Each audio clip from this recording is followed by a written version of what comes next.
আচ্ছা, তাহলে যেটা বলতেছিলাম যে আমাদের কেন কোয়ান্টাম মেকানিক্স দরকার হলো, নর্মাল মেকানিক্স আমরা সব কিছু করতে পারতেছিলাম না, এই জন্যই তো কথা আমরা হিস্ট্রিটা দেখতে যাচ্ছি যে কিভাবে কোয়ান্টাম মেকানিক্সের উদ্ভব হলো। তো ফার্স্ট অফ অল যেটা বলতেছিলাম যে গ্রিক যারা ফিলোসফার ছিল,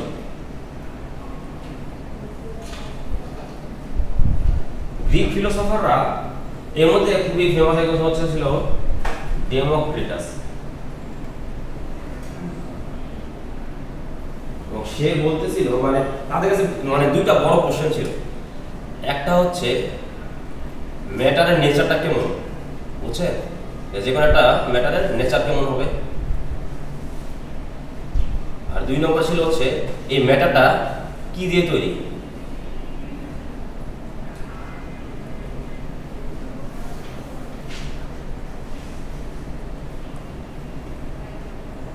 কোশ্চেন বুঝতে পারছেন? আমি বলতেছি হচ্ছে 1000 বছর আগে। সো 1000 না, অ্যাকচুয়ালি অ্যারিস্টটল তো মনে হয় খ্রিস্টপূর্বেরও আগে, তাই না, ওই টাইমটাতে। তো তাদের কাছে মনে হইলো যে মানে ডেমোক্রিটাস তাদের কাছে মানে বড় একটা এই ম্যাটার কি দিয়ে তৈরি আর হচ্ছে কি এলিমেন্ট দিয়ে তৈরি, সেটা হচ্ছে তাদের বড় একটা কোশ্চেন ছিল। সো ডেমোক্রিটাস বলছে যে কোনো একটা ম্যাটার ছোট ছোট কোনো একটা বস্তু দিয়ে একসাথে জড়ো হয়ে একটা কোনো একটা ম্যাটার তৈরি করে, এবং সেটার নাম দিছে হচ্ছে অ্যাটমস। তাহলে এটা কে বলছে? ডেমোক্রিটাস বলছে হচ্ছে কি যে ম্যাটারগুলো তৈরি হচ্ছে কি দিয়ে, ছোট ছোট অনেক পার্টিকেল একসাথে জড়ো হয়ে আমরা এটাকে মানে তৈরি হয়েছে, সেইগুলোর নাম দিয়েছে সে হচ্ছে অ্যাটমস। এবং সে বলছে যে এইটা একটা ফাইনাইট সংখ্যক বারে ভাগ করা যাবে, বুঝছেন। অর্থাৎ আমি ধরেন একটা বস্তুকে আমি যদি 1 লক্ষ বার এটাকে ছোট করতে পারি, একটা ছোট্ট একটা কিছু একটা পাবো, ওটাকে আর ভাগ করা যাবে না, এবং সেইটার নাম দিতেছে হচ্ছে অ্যাটমস। কথা বুঝতে পারছেন? আর এরপরে আরেকজন বড় একজন ইয়ে হচ্ছে অ্যারিস্টটল।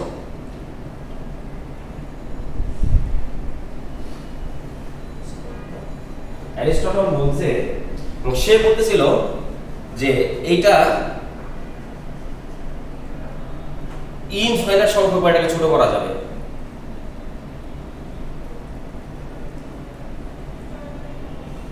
অর্থাৎ আমি যদি কোনো একটা বস্তুকে ছোট করতে থাকি মানে অসংখ্য ভাগ এটাকে ছোট করতে পারবো, অনেক ছোট করতে পারবো, বুঝতে পারছেন। এবং সে বলতেছে যে সাপোজ দুই জায়গায় কোনো একটা লোহার টুকরা নেই, এটাকে যতই ছোট করি ওই লোহারই এলিমেন্টগুলো পাবো, বুঝতে পারছেন। সেটা বলতেছিল হচ্ছে অ্যারিস্টটল যে ইনফাইনাইট সংখ্যক বার হচ্ছে এটাকে যদি ছোট করি তাহলে ওই লোহার খণ্ডই পাওয়া যাবে, মানে লোহার টুকরাই পাওয়া যাবে বা লোহার ছোট এলিমেন্টগুলো পাওয়া যাবে। এবং এটা সে বলতেছিল যে ইনফাইনাইট বারটাকে ভাগ করা যাবে, এটা তখনকার সময় সে বলতেছিল। এবং ওই সময় যে আপনি চিন্তা করেন অ্যারিস্টটলের ওই টাইমটাতে অ্যারিস্টটল যা বলতো সেটাই ল। আপনি যদি ওই সিজন যদি আপনারা যদি অ্যারিস্টটল হিস্টোরিগুলো দেখেন, কাইন্ড অফ ওই সময় একদম মানে গডের মতো অবস্থা হয়ে গেছে। মানে অ্যারিস্টটল এত জ্ঞানী ছিল ওই সময়, তা ও যেটা বলতো মানুষজন এটা খুব ভালোভাবে মানত। হ্যাঁ হ্যাঁ, জাতির জন্য সে আসলে ফিলোসফিতে বেশি কাজ করছে, শুধু ফিলোসফি না, সে ম্যাথমেটিক্স অনেক কিছু দেশ তার অবদান আছে, আর অন্যান্য অনেক দর্শন, তার বিভিন্ন জায়গায় তার দর্শনের ইয়ে আছে। যদিও পরবর্তীতে অনেক বেশিরভাগ জিনিসের ভুল পড়েছে, যেমন সে বলতেছে ইনফাইনাইট সংখ্যক ভাগ করা যাবে, আসলে ইনফাইনাইট সংখ্যক ভাগ করা যায়, বুঝতে পারছেন?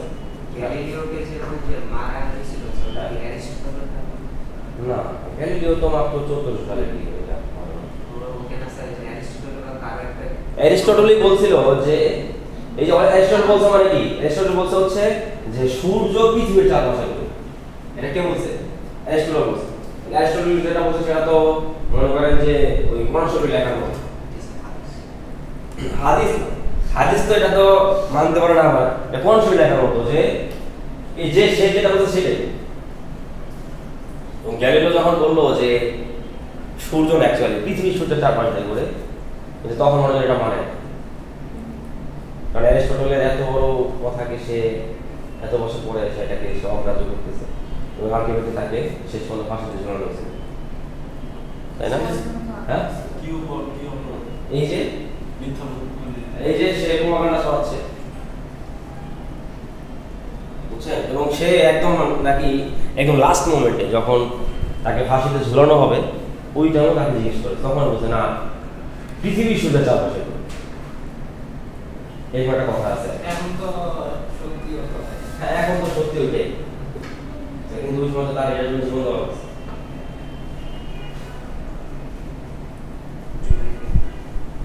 বুঝছেন?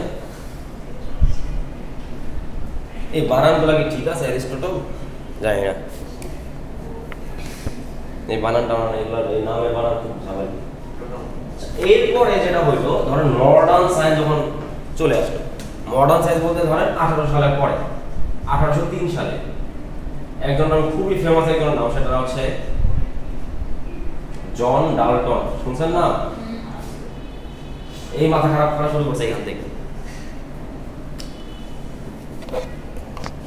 তো জন ডাল্টন 1803 সালে সেটা পেপার পাবলিশ করছে এবং সেইখানে বলছে যে যে কোনো একটা ম্যাটার একটা ক্ষুদ্র একটা এলিমেন্ট দিয়ে তৈরি, সেই এলিমেন্টের নাম দিয়েছে সে তখন হচ্ছে অ্যাটম। বুঝছেন? এটা কি নাম দিয়েছে? অ্যাটম। সেটা দিয়েছে হচ্ছে 1903 সালে ডাল্টন, যে হ্যাঁ 1803 সালে দিয়েছে হচ্ছে কি ডাল্টন, যে যে কোনো বস্তু সেটা একটা ফাইনাল সংখ্যা ভাগ করা যাবে এবং একবার ভাগ করতে করতে একবার এত একটা ছোট ইউনিটে চলে যাব যেটাকে আর ভাগ করা যাবে না, এবং সেটার নাম দিচ্ছে হচ্ছে কি অ্যাটম। বুঝতে পারছেন? এবং সেটাকে বলছে হচ্ছে বিল্ডিং ব্লক কাইন্ড অফ। কি বলছে? এটা হচ্ছে তাহলে বিল্ডিং ব্লক, অর্থাৎ যেমন এই যে বিল্ডিংটা, এই বিল্ডিংটা অনেকগুলো ছোট ছোট ছোট ইট দিয়ে দাঁড়ানো আছে না, তাহলে ইটটা হচ্ছে এই বিল্ডিং এর বিল্ডিং ব্লক। অনেকগুলো ইট একসাথে জমাতে আমরা এই বিল্ডিংটা তৈরি করছি।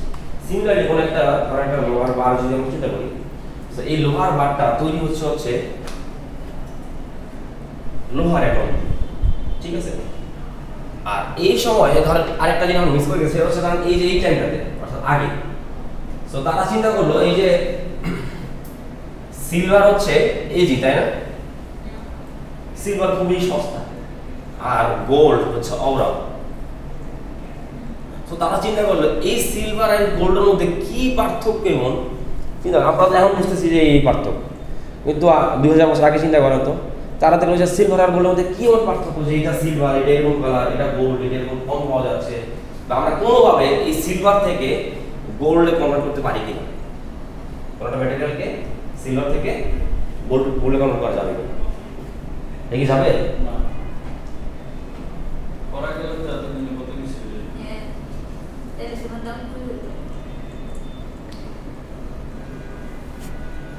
আচ্ছা আমরা দেখব। তাহলে এটা হচ্ছে একটা বড় একটা কোশ্চেন ছিল তাদের মধ্যে, ঠিক আছে? যে মানে সিলভার এমন কি দিয়ে তৈরি হইলো যে এটা সিলভার, আর এই গোল্ড এটা কি দিয়ে তৈরি হইলো, এটা আমরা বলতেছি এটা গোল্ড, বা এরকম আরো অন্যান্য অনেক এলিমেন্ট তখন ছিল, তাই না?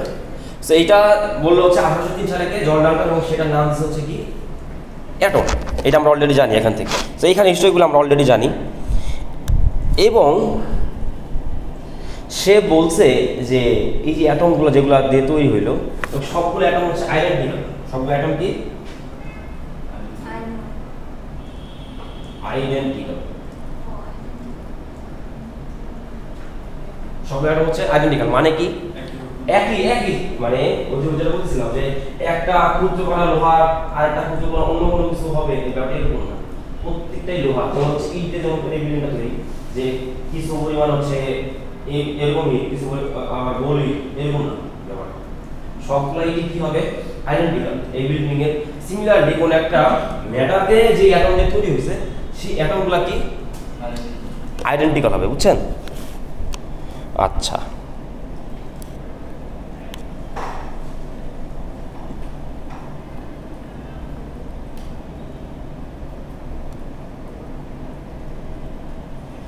এরপরে সে আরো কিছু জিনিস বলছে, সেটা হচ্ছে এটা বলছে ফার্স্ট হচ্ছে অ্যাটম দিয়ে তৈরি, এরপরে বলছে হচ্ছে অ্যাটম দিয়ে আইডেন্টিক্যাল, এরপরে বলছে যে ডিফারেন্ট ম্যাটেরিয়াল ডিফারেন্ট অ্যাটম দিয়ে তৈরি। বুঝতে পারছেন? যেমন গোল্ডের অ্যাটম দিয়ে তৈরি, হ্যাঁ, সিলভার অ্যাটম দিয়ে তৈরি, লোহার অ্যাটম দিয়ে তৈরি, হ্যাঁ, তারপর হচ্ছে কপার অ্যাটম দিয়ে তৈরি। বুঝতে পারছেন? তাহলে সবগুলা কি ডিফারেন্ট অ্যাটম দিয়ে তৈরি।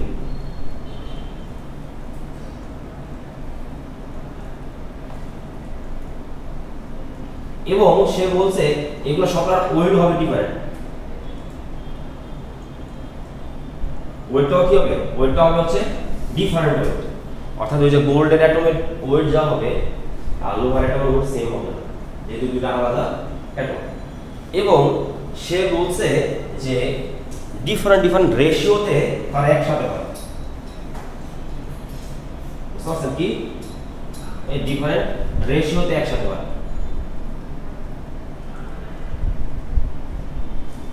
ব্যাপারটা কিরকম?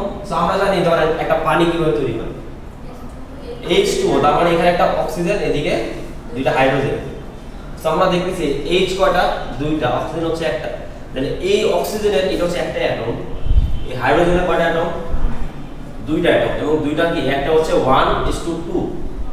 এই রেশিওতে তৈরি মিলে কি তৈরি হইলো? এটা হচ্ছে পানি তৈরি হইলো। এটা বুঝতে পারছেন যে দুই বা ততোধিক অ্যাটম কি করে একটার সাথে একটা নির্দিষ্ট পরিমাণ রেশিওতে তারা একসাথে হয়ে নতুন একটা কোনো একটা ম্যাটার তৈরি করে। এইটা হচ্ছে ম্যাটার তৈরি করে। তো এই যে প্রথম যে কোশ্চেনটা তৈরি ছিল যে ম্যাটার নেচারটা কেমন, তো এইখান থেকে আমরা একটু একটু করে হচ্ছে আমরা কি করতে পারছি বোঝা শুরু করছি, বুঝছেন?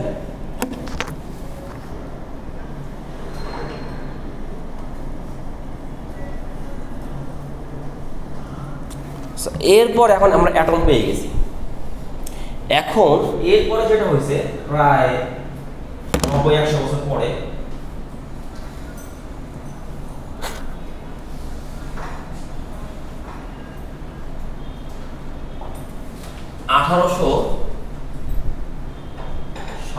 সালে, বুঝছেন? 1897 সালে হচ্ছে জে থমসন, নাম শুনছেন?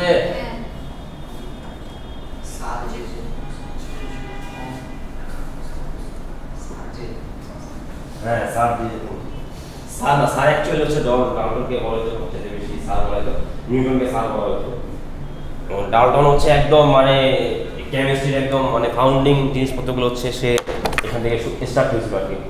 এবং তার স্টুডেন্টগুলা সবগুলাই বিভিন্ন বিভিন্ন জায়গায় অনেক ভালো ইয়ে করছে। যেমন তার স্টুডেন্ট হচ্ছে কি এই যে ডাল্টনের স্টুডেন্ট হচ্ছে যে আবিষ্কার করলো, আরে না অ্যাভোগাড্রো, বুঝতে পারছেন? এই ডাল্টন স্টুডেন্ট, বুঝতে পারছেন? আচ্ছা, এখন এই যে থমসন, তা আমরা অ্যাটম পর্যন্ত পেয়ে গেছি, বুঝতে পারছেন? যে আমরা একটা অ্যাটম পেয়ে গেছি, অর্থাৎ একটা হাইড্রোজেন। আর আমরা তো এরপর আমরা জানি হাইড্রোজেনের ভিতরে কি কি থাকে, অলরেডি আমরা জানি। কিন্তু 1897 সালে এই যে থমসন একটা এক্সপেরিমেন্ট করছে। ওই সময় এক্সপেরিমেন্ট ব্যাপারটা ছিল এরকম যে এদিকে সে একটা ফিল্ড তৈরি করছে, একটা ফিল্ড লাইন, বুঝছেন? এদিকে হচ্ছে প্লাস চার্জ দিছে, এদিকে সব হচ্ছে প্লাস চার্জ, বুঝছেন? আর এদিকে সব হচ্ছে মাইনাস চার্জ। আর এদিক দিয়ে সে কি করছে, সেটা হাইড্রোজেন এদিক থেকে সেদিকে পাঠাইছে, বুঝছেন? এখন এটাতে কি হলো? তো দেখেন এখানে যেহেতু এই পাশে পজিটিভ এই পাশে নেগেটিভ, তার মানে এটা কি মানে পোটেনশিয়াল ডিফারেন্স আছে। আর এখানে একটা ফিল্ড তৈরি হয়েছে, একটা ইলেকট্রিক ফিল্ড, এক পাশে পজিটিভ চার্জ এক পাশে নেগেটিভ চার্জ। এবং সে যখন এখানে হাইড্রোজেনকে পাঠাইছে, দেখা গেছে যে কিছু পরিমাণ হাইড্রোজেন আস্তে আস্তে সে এদিক থেকে এদিকে পাঠা হয়েছে, আর কিছু হাইড্রোজেন আবার এদিক থেকে এদিকে চলে যায়, বুঝছেন? এটা সে তখন অবজার্ভ করছে জিনিসটা, সেই আরো এখন থেকে প্রায় কত 120-30 বছর আগে সেটা অবজার্ভ করছে যে আমরা যদি হাইড্রোজেন গ্যাসকে এদিকে একটা ফিল্ড মানে ইলেকট্রিক ফিল্ড ভিতরে পাঠানো হয়, তো সে হচ্ছে পজিটিভ দিকে আকর্ষণ হয় বা নেগেটিভ দিকে আকর্ষণ কিছু হলো। তার মানে আচ্ছা, এখন চিন্তা করো পজিটিভ দিকে কার আকর্ষিত হয়? নেগেটিভ কোনো কিছু, তাই না? আবার নেগেটিভ দিকে কার আকর্ষিত হয়? পজিটিভ কিছু। সে তখন চিন্তা করলো তার মানে অ্যাটমের ভিতরে এমন একটা কিছু একটা আছে যেটা পজিটিভ আবার নেগেটিভ আছে, বুঝতে পারছেন? এবং সে তখন বলল যে অ্যাটমের ভিতরে একটা নেগেটিভ কিছু আছে এবং সেটার নাম দিয়েছে হচ্ছে ইলেকট্রন।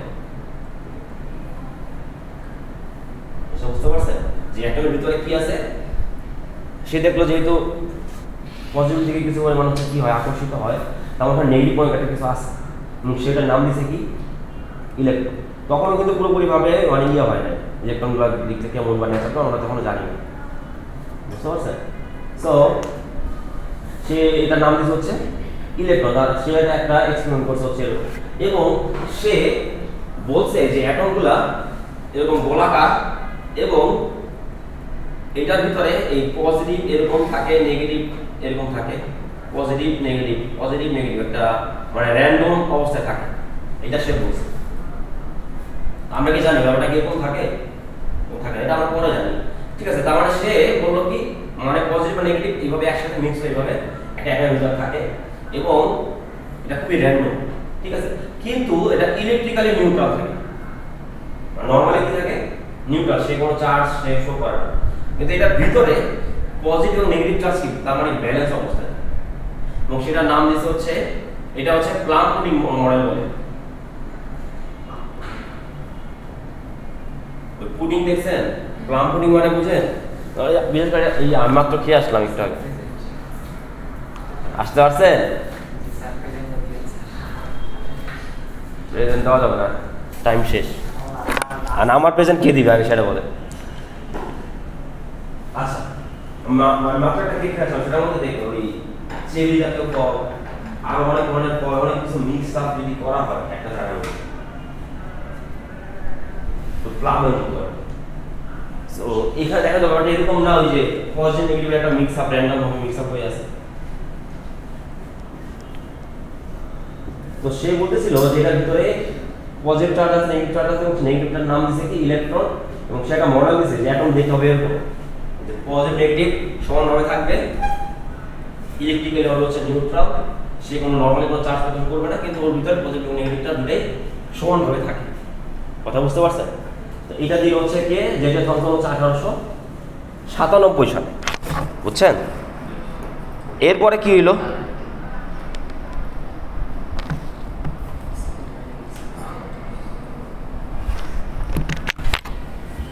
এরপরে 1899 সালে, সেটা মুছে গেল। এরপর হচ্ছে 1800 ব্যাকারেল নামের হচ্ছে একজন সায়েন্টিস্ট, নাম শুনছেন না? ব্যাকারেল, হেনরি ব্যাকারেল, ব্যাকারেল রশ্মি। এখন স্যার এখন কোনো সায়েন্টিস্ট নাই এর মতো। হ্যাঁ আচ্ছা তুমি তো আছে এই ওর কি অবস্থা? ও কই? স্যার আমি একটা সিক্রেট প্রজেক্টে কাজ করতেছি। মাই গড, ডাক দিলে বলে যে আমি ব্যস্ত আছি, কিছুটা পড়তে ওরিয়েন্টেশনও বেশিক্ষণ থাকে না, ছবি টবিও তুলতে চাই না, ব্যস্ত চলে যাবে। হচ্ছে স্যার কোনো গবেষণা হচ্ছে স্যার। যাক ভালো গবেষণা। হঠাৎ করে এই সেঞ্চুরির নিউটন হিসেবে আত্মপ্রকাশ করবে।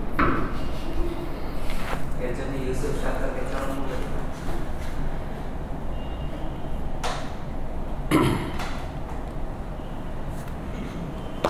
আচ্ছা, তো 1899 সালে কি হইলো যে ব্যাকারেল সে রেডিও অ্যাক্টিভিটি একটা জিনিস সে খেয়াল করলো। নাম শুনছেন রেডিও অ্যাক্টিভিটি?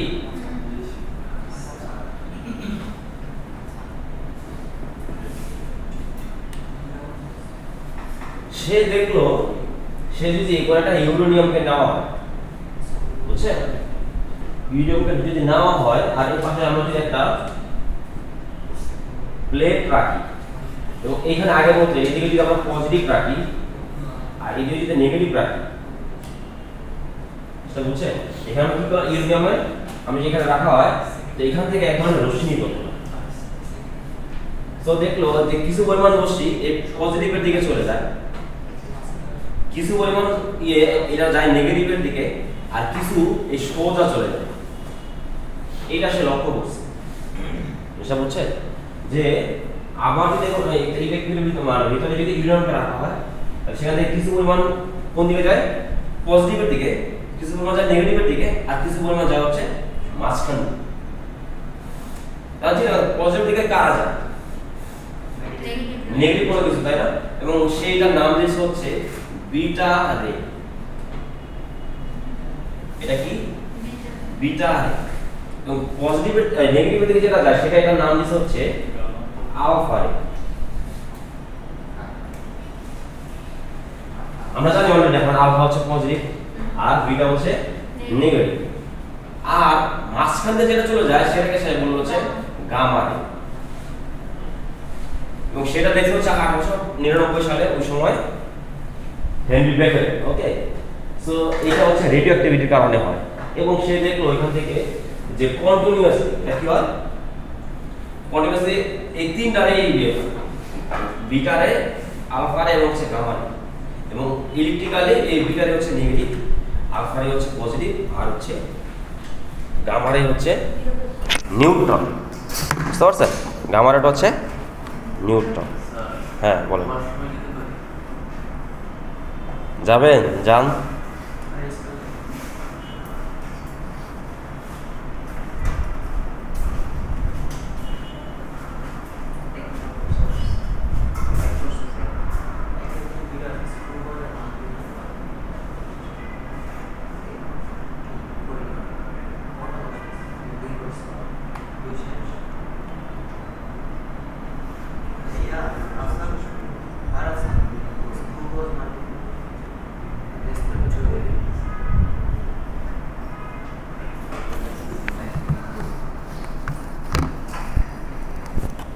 এই এতটুকু কি বুঝছেন যে কিভাবে কি হইলো?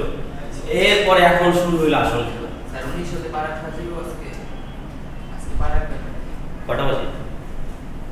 10 মিনিট 20 শেষ হয়ে যাচ্ছে, আজকে শেষ হয়ে যাচ্ছে। হ্যাঁ, ওই যে ইতিহাস আজকে শেষ হয়ে ইতিহাস আজকে শেষ হবে না তো, ইতিহাস তো আরো অনেক হিস্ট্রি বাকি, এখনো কোয়ান্টাম মেকানিক্স এর কাছেও আসতে পারি না। ছবি তুলতে আচ্ছা, এরপরে যেটা হইলো 1911 সালে রাদারফোর্ড, বুঝছেন? 1911 সালে হচ্ছে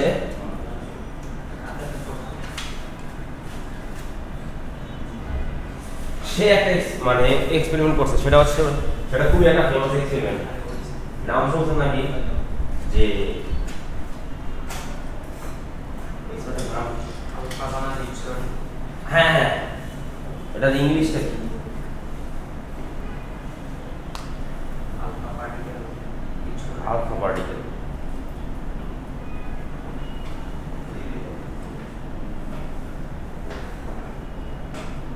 আচ্ছা, স্ক্যাটারিং অফ আলফা পার্টিকেল, বুঝছেন?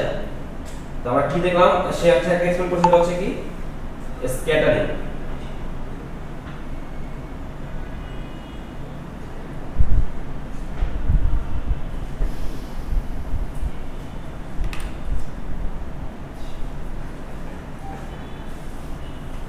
তো এটার জন্য সে একটা এক্সপেরিমেন্টের একটা সেটআপ করছে।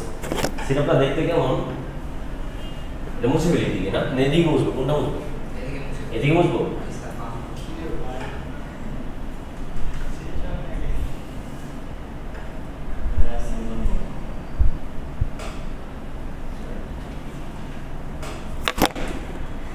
সে যেটা করছে, এদিকে একটা সোর্স রাখছে, বুঝছেন?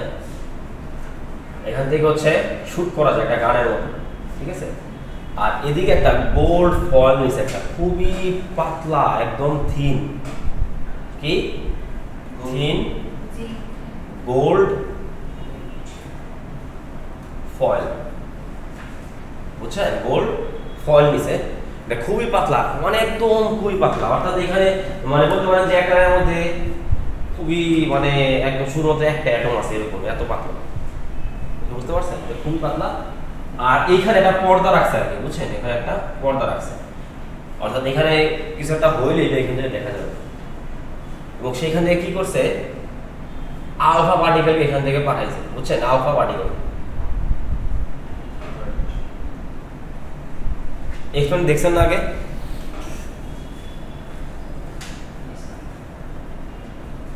তো সে যেটা অবজার্ভ করলো যে এই যে আলফা পার্টিকেলগুলা এদিক থেকে এদিকে যাচ্ছে, কিছু পরিমাণ আলফা পার্টিকেল এই এখান থেকে স্ক্যাটার হয়ে এদিকে চলে যায়, বুঝছেন? কিছু পরিমাণে আলফা পার্টিকেল স্ক্যাটার হয়ে এদিকে চলে যায়। আর কিছু পরিমাণ আলফা পার্টিকেল এখান থেকে বাউন্স ব্যাক হয়ে আবার পিছনে চলে আসে। বুঝছেন ব্যাপারটা? ওটা কি বললাম যে কিছু পরিমাণ অর্থাৎ তো কি হলো তাহলে ব্যাপারটা দেখতে, সাপোজ এখানে একটা অ্যাটম আছে, সো এই মাঝখান দিয়ে যেটা যাচ্ছে সেটা আবার কি করতেছে, বাউন্স ব্যাক করে উল্টো দিকে চলে যায়, আর কিছু এদিক থেকে যেটা যায় সেটা এদিক থেকে এটা অ্যাঙ্গেল করে এদিকে চলে যায়, এদিক থেকে যেটা যায় সেটা একটা অ্যাঙ্গেল করে এদিক থেকে এদিকে চলে যায়। সে এখান থেকে একটা খুব মারাত্মক একটা অবজারভেশন খেয়াল করবে।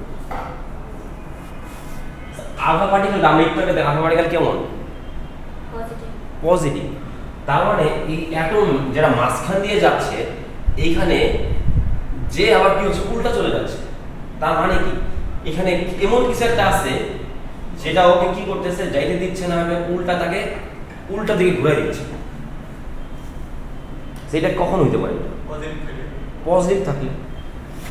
সো সে চিন্তা করলো যে তার মানে অবশ্যই মাঝখানে পজিটিভ কিছু একটা আছে মাঝখানে একদম, এবং বাকিগুলোতে এই যে এই দিক থেকে কি হয় স্ক্যাটার হয়ে চলে যাচ্ছে, এই যে সাইড দিয়ে যেটা যাচ্ছে সেটা স্ক্যাটার হয়ে অ্যাঙ্গেল করে চলে যাচ্ছে। মাঝখানে বারবার যেটা যাচ্ছে সেটা হচ্ছে কি উল্টা বাউন্স ব্যাক করতেছে, এবং এটা খুব অল্প জায়গায় হচ্ছে। একটা অ্যাটমের তুলনায় এটা কি, অর্থাৎ একটা অ্যাটম যদি মানে অনেক বড় হয় এটা খুব এই যে মাঝখান দিয়ে যেটা একদম মিডল দিয়ে যেটা, শুধু তার ক্ষেত্রে এটা হচ্ছে, বাকিগুলোর ক্ষেত্রে এমন হচ্ছে না। মানে বাকিগুলো কি হচ্ছে এদিক থেকে ব্রেক করে চলে যাচ্ছে, আর কিছু হচ্ছে কিছু পরিমাণ হচ্ছে স্ক্যাটার হয়। বেশিরভাগই কি হয় চলে যায়, বেশিরভাগ হচ্ছে পাস থ্রু, বেশিরভাগ মানে ব্রেক করে চলে যায়। আর একটা দুইটা দেখা গেছে যে মাঝখান দিয়ে একদম মিডল বড় যেটা যাচ্ছে সেটাই বাউন্স ব্যাক করে। 20,000-এর মধ্যে হ্যাঁ এরকম কাইন্ড অফ। সো এই এখান থেকে সে একটা মডেল দাঁড় করেছে একটা অ্যাটমের। হ্যাঁ না প্লাম্পনিক তো দিছে হচ্ছে থমসন। আপনারা যেটা পড়ে আসছেন, আপনারা কিন্তু পড়ে আসছেন প্রথম যে অ্যাটমের স্ট্রাকচার, সেটা কার্বন স্ট্রাকচার ছিল, তাই না? এরপর এটা অ্যাডভান্সটা কোশ্চেন হচ্ছে কি বোরের কোন, তাই না? হ্যাঁ রাদার ফোর্ডের ছাত্র স্যার একই সাথে। তো সেখান থেকে তাহলে অবজারভেশন কি করলো যে যেহেতু হচ্ছে আলফা হচ্ছে পজিটিভ আর মাঝখান দিয়ে এসে উল্টা ফেরত চলে যায়, তার মানে পুরো একটা অ্যাটম এটার মাঝখানে পজিটিভ চার্জ থাকে আর বাকি চার্জগুলো ফাঁকা। হ্যাঁ, আর ইলেকট্রনগুলা এই দূরে দূরে এখানে এখানে এখানে ইলেকট্রন থাকে দূরে দূরে, যেখান থেকে ওই স্ক্যাটার হয়ে যাচ্ছে। এটা বুঝতে পারছেন? তার মানে ওই যে প্লাম্পনিক মডেলে কি বলছিল, ইলেকট্রন এবং এই পজিটিভ চার্জ সেটা কি র্যান্ডমলি ডিস্ট্রিবিউটেড, এটা ছিল প্লাম্পনিক মডেল। কিন্তু রাদারফোর্ড প্রুভ করছে যে সব যতগুলো প্লাস চার্জ আছে সবগুলা সেন্টারে অবস্থান করে, আর ইলেকট্রনগুলো হচ্ছে বাকি জায়গায় সরে। বুঝতে পারছেন? তাহলে এটা মডেলের পার্থক্য বুঝছেন? এবং এই ইলেকট্রনগুলো আচ্ছা এবার হচ্ছে এই অ্যাটমের টোটাল মাস এই সেন্টারের মধ্যে কেন্দ্রীভূত অবস্থায় থাকে। বুঝতে পারছেন? অর্থাৎ একটা অ্যাটমের যদি আপনারা চিন্তা করেন যে টোটাল মাস ধরেন যদি 1000 কেজি হয়, দেখা গেছে যে ওই মাঝখানে নিউক্লিয়াস এবং সে আচ্ছা সেটার নাম দিয়েছে হচ্ছে এটা নিউক্লিয়াস, এখান থেকে তার নামকরণ হয়েছে, তার নাম কি নিউক্লিয়াস।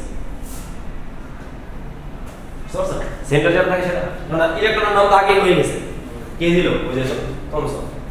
সো মাঝখানে যে জায়গাটাতে অনেক বেশি পরিমাণ ভর কেন্দ্রীভূত থাকে বা বেশি পরিমাণ চার্জ কেন্দ্রীভূত থাকে যেখানে সে বলতেছিল, তো সেটার নাম দিয়েছে হচ্ছে কি নিউক্লিয়াস। এটা বুঝতে পারছেন? এবং সে বলছে ইলেকট্রনগুলোকে চারপাশে হচ্ছে কি করে রিভলভ করে ঘুরে, ঠিক আছে? এটা গেল হচ্ছে রাদারফোর্ডের alpha particle scattering experiment. Time আছে আর?